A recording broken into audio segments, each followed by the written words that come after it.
Good morning, this Thursday, the 13th of November. I'm Max Lacerto, a market analyst with Bell Direct. Overnight in the US, Wall Street saw a very similar trading day to yesterday's, with the Dow Jones advancing 0.7% to reset its record, while the Nasdaq slipped a further 0.3%, led once again by reevaluations in the high-flying AI sector. The S&P 500, meanwhile, edged 0.2% higher on the day. Across the pond, Europe's strong momentum continued with another day of solid gains.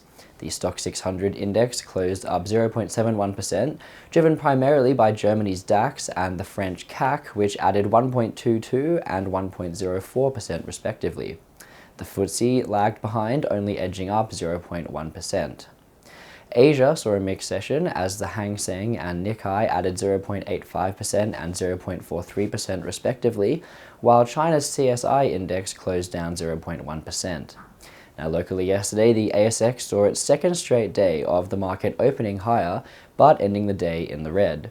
The ASX 200 slipped 0.22%, despite 6 of the 11 key sectors in the green.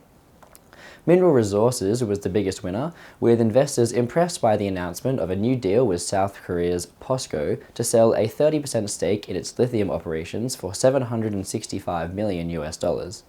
On the losing end, popular tech stock Life 360 tumbled 13% after reporting lower than expected user growth numbers, and Commonwealth Bank slipped a further 3% after yesterday's sell-off as investors continue to weigh the disappointing results.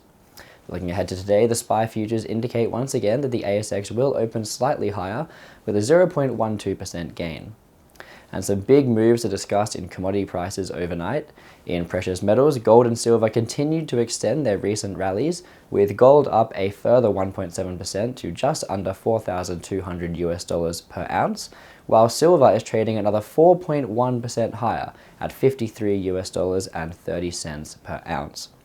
Meanwhile, crude oil prices have plummeted nearly 4.5% down to $58.40 per barrel after a recent OPEC report suggested that global oil supply is expected to match demand in 2026, marking a shift from previous forecasts which had predicted a supply deficit.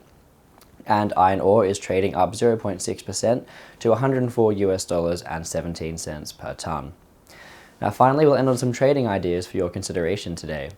Bell Potter has maintained its buy rating on gaming machine supplier Aristocrat Leisure and increased its 12-month price target to $80 per share, based on its forecasted NPAT and EBIT growth from ongoing R&D projects.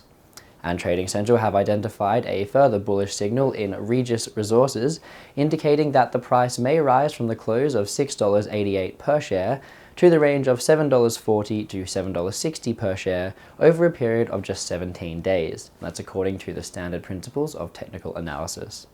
That's all for today. Have a wonderful Thursday, and as always, happy investing.